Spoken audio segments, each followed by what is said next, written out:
breaking the rules. Jesus seemed to be consistent in breaking rules that they had around what you can do on the Sabbath.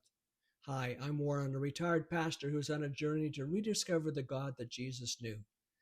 Jesus was in their church and he saw a man with a deformed hand. The Pharisees asked Jesus, "Does the law permit you to work by healing on the Sabbath?" They hoped that he would say yes so they could bring legal charges against him. Jesus answered by telling them a story.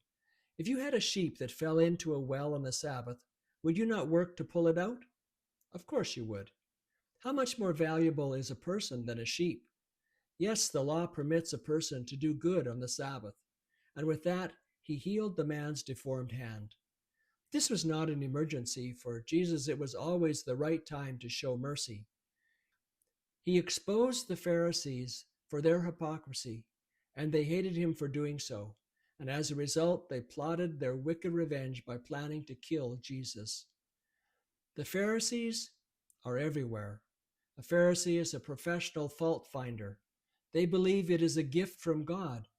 Pharisees can find fault with other religious groups. They can find fault with a spouse, with children, with relatives, with politicians, and with leadership.